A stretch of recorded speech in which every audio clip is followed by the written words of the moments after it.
Historic victory. Oblique Seville and Melissa Jefferson-Wooden dominate 100-meter gold at World Athletics Championships. Jamaica's Oblique Seville crowned himself World 100m champion after blazing to a personal best 9.77 seconds in Tokyo, with American Melissa Jefferson-Wooden obliterating the World Championship record to win gold in the women's race in 10.61.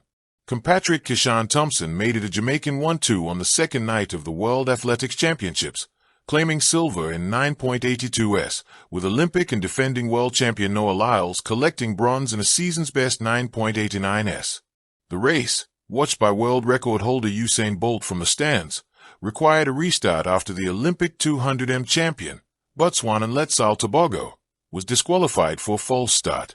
Jarnell Hughes was the fastest Briton in the semi-final heats in 10.03s, but ultimately missed the finals by 1 place. The top 2 from each heat qualified for the final alongside the 2 fastest remaining finishers. Hughes, the 2023 bronze medalist, was well off the pace of Kenny Bednarek and Thompson, who both finished in 9.85s from the same heat. The Briton and Canada's Jerome Blake were 2/100ths of a second faster than Welsh record holder Jeremiah Azu, the 11th fastest semi-finalist, while Romel Glave was 15th in 10.09s.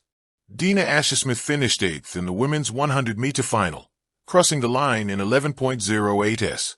Jamaica's Tina Clayton took silver in a personal best 10.76s, and Olympic champion Julian Alfred collected bronze in 10.84s.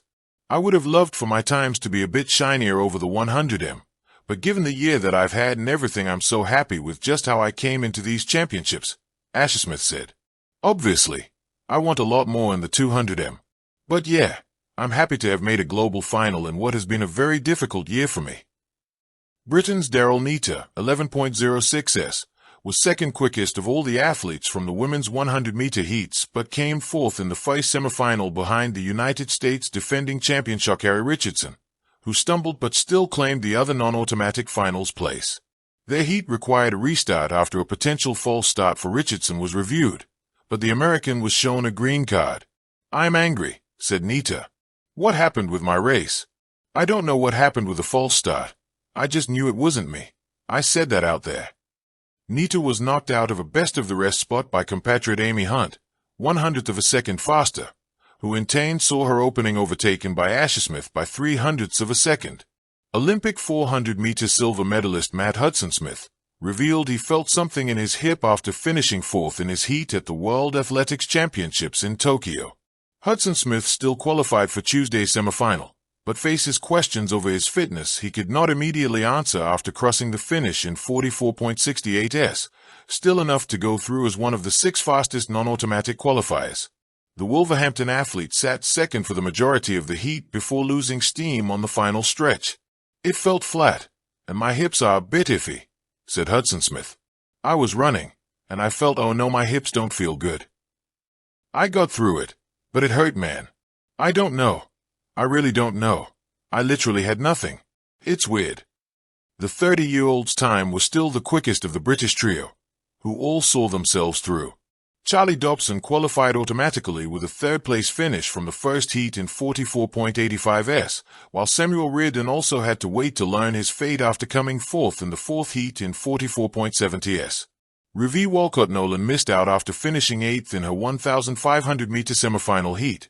But there was good news for Ireland's Sarah Healy, who shares a coaching team with Keely Hodgkinson and booked a berth in Tuesday's final. The Tokyo National Stadium had seen brilliance before, but on this electric night in 2025, the track became a stage for history. In the span of 2 races, the men's and women's 100 meters, the world crowned not 1, but 2 new sprinting monarchs, Oblique Seville of Jamaica and Melissa Jefferson-Wooden of the United States. Together, they didn't just win gold, they rewrote destiny. The men's 100-meter, Seville steps out of the shadows. For years, Oblique Seville was labeled the nearly man of sprinting. He made finals, ran blistering times, but medals often slipped through his fingers. Critics wondered if he lacked the killer instinct, if he could ever carry Jamaica's weighty sprinting legacy. But when the starter's pistol cracked through the Tokyo night, all doubts disappeared. Seville surged out of the blocks with mechanical precision, his reaction time a razor-sharp 0.128. For the first 50 meters, The race was chaos. Noah Lyles driving hard in the middle, Keyshawn Thompson gliding with deceptive ease, Ferdinando Manuela muscling forward. Yet at 70 meters, Seville shifted gears. His stride opened, his form tightened, and suddenly the Jamaican was untouchable. The clock froze at 9.76 seconds, a personal best, a championship record, and the performance of his life. The stadium erupted into a sea of green, gold, and black. Jamaica had its new king, a man not of theatrics but of quiet conviction. "I've waited for this moment my whole life," Seville said afterward, his voice trembling. "People said I wasn't ready. Tonight, I proved I am." The women's 100-meter, Melissa Jefferson-Wooden's breakthrough. If Seville's victory was about redemption, Melissa Jefferson-Wooden's was about revelation. For months, the narrative revolved around Sha'Carri Richardson defending her Olympic crown, or Shericka Jackson's enduring brilliance.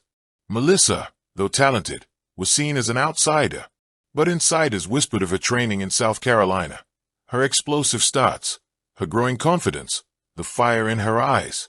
On the track, she validated every whisper. Jefferson-Wooden blasted from the blocks with a start so sharp it stunned her rivals. Sha'Carri was there, Shericka was there, Julian Alfred too. But Melissa didn't flinch. By 80 meters, she was pulling away, her turnover unmatched, her dip across the line perfect. The time, 10.62 seconds, a new American record, the 5th fastest time in history. She dropped to her knees in disbelief, tears flowing as the U.S. flag draped over her shoulders. "This is for every girl who ever thought she was overlooked," she said, voice cracking. "I believed, even when the world didn't. Tonight, I showed why." A dual coronation. Rarely has a single championship night delivered such symmetry. Jamaica rising again in men's sprinting, America unveiling a new queen in women's. The echoes of Usain Bolt and Florence Griffith Joyner were unmistakable, yet both Seville and Jefferson-Wooden carved their own identities. Seville, calm, reserved, shaped by years of waiting for his moment. Jefferson-Wooden, fierce, emotional, proving herself in one decisive race. The beauty of the evening wasn't just in their victories, but in what they represented, a generational shift. Sprinting had crowned new heroes. Rivals humbled, rivalries born. Greatness is defined not only by winners but by those they overcome. Noah Lyles, the American showman, finished with bronze in 9.85. His dominance shaken, he promised a comeback. "This isn't over," he warned, already fueling a rivalry with Seville that fans will savor. Thank you for watching. Please don't forget to hit the subscribe button, like and share. Till next time.